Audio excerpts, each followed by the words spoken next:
கும்பகோணம் காசிராமன் தெருவில் இயங்கி வந்த ஸ்ரீ கிருஷ்ணா ஆரம்ப பள்ளியில் ஏற்பட்ட பயங்கர தீ விபத்தில் அதில் சிக்கி 94 குழந்தைகள் உடல் கருகி உயிரிழந்து இன்றோடு 10 ஆண்டுகள் நிறைவடைந்துள்ளன. இருப்பினும் அந்த சோகத்திலிருந்து குழந்தைகளின் பெற்றோர்கள் மட்டுமின்றி கும்பகோணம் பொதுமக்களும் இன்னும் மீளவில்லை. இன்று பள்ளி முன் கூடியுள்ள பெற்றோர்களும் உறவினர்களும் மெழுகுவர்த்தி ஏற்றி கண்ணீர் அஞ்சலி செலுத்தி வருகின்றனர்.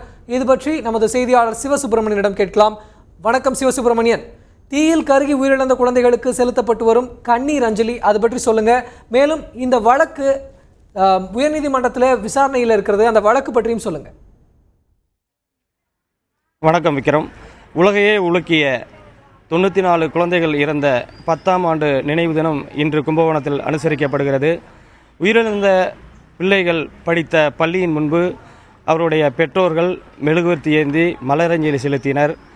முன்னாள் அமைச்சர் கோசிமணி மற்றும் பல்வேறு கட்சிகளைச் சேர்ந்த தலைவர்களும் பொதுமக்களும் இங்கே ஊர்வலமாக வந்து அந்த நினைவிடத்திலும் இந்த பள்ளி முன்பும் மலர் வளையம் வைத்து அஞ்சலி செலுத்தினார்கள். இந்த பெற்றோர்கள் பாதிக்கப்பட்ட பெற்றோர்கள் கூறுகையில் இந்த வழக்கு விரைவாக முடிக்கப்பட வேண்டும், உலகில் வேறு எங்கும் பள்ளிக்கூடத்திலே எந்த விபத்தும் இது போன்ற விபத்துகள் நடக்கக்கூடாது என்றும் இதில் தவறு செய்தவர்களுக்கு தக்க தண்டனை அளிக்கப்பட வேண்டும் என்று தெரிவித்தார்கள். இப்பொழுது இந்த வழக்கு தஞ்சையிலே முடிவுறும் தருவாயில் உள்ளது.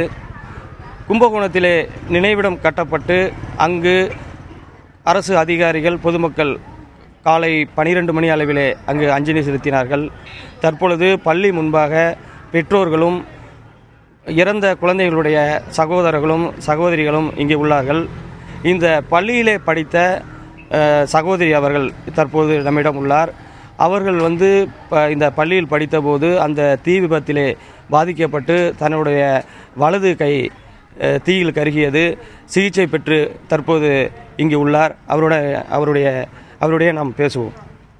சொல்லுங்கம்மா. என் பேர் கௌசல்யா. நான் கிருஷ்ணா ஸ்கூலில் தான் படித்தேன். இப்போ படிக்கிறது பானாதுறையில் படிச்சுக்கிட்டு இருக்கேன். நான் ஸ்கூலுக்கு போகும்போதெல்லாம் பசங்க கிண்டல் பண்ணுவாங்க, என் பக்கத்துலேயே வராத, உன் கை இப்படி இருக்குது, என் பக்கத்தில் வராத, என்னோட பேசாத அப்படிவாங்க.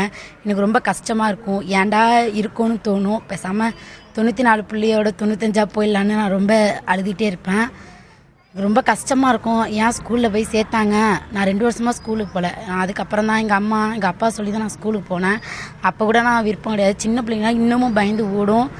எனக்கு இந்த அரசாங்கம் எனக்கு இந்த கையை சரி பண்ணி கொடுக்கலாம்.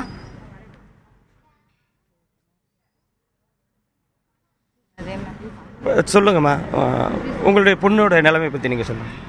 சார், போன வருஷம் கூட சர்ஜரிக்கு போயிட்டு வந்தேன் சார். இங்கே அப்போலோவில் வச்சு சர்ஜரி பண்ணாங்க. கை சரியாகிட்டு தான் போனேன். திருப்பியும் அவளுக்கு அந்த மூமெண்ட்டு சரியாக வரல. கை எழுத மட்டும்தான் அவளால் முடியுது, பாக்கி எதுவுமே அவளால் பண்ண முடியல. ஒரு டைம் எங்கள் வெளியில் ஊருக்கு சொந்தக்காரங்க ஊருக்கு போகக்குள்ள அந்த பஸ்ஸில் உட்காந்த பிள்ளைங்க, என்ன இந்த பிள்ளை கை இப்படி இருக்குது அப்படின்ட்டு நின்ன பிள்ளைங்க நவுந்து போயிடுச்சிங்க. என் பிள்ளையை பார்த்துட்டு நான் என் பிள்ளைய நல்லபடியாக தான் கொண்டாந்து விட்டேன். இந்த அளவுக்கு என் பிள்ளைய ஆளாக்கி வச்சுருக்காங்க. அவங்களுக்கு தக்க தண்டனை கிடைக்கணும். 94 பேரண்ட்ஸும் நாங்கள் இப்போ காயமற்றவங்களும் சரி, அவங்களுக்கு நல்ல தண்டனை கிடைக்கணும். இப்போ பார்த்தீங்கன்னா பாதிக்கப்பட்ட அந்த பிள்ளையும் சரி, அவங்களுடைய பெற்றோர்களும் சரி, இந்த வழக்கில் உரிய தண்டனை கிடைக்கணும், இது போன்ற பாதிப்புகள் நடக்கக்கூடாதுன்னு சொன்னாங்க.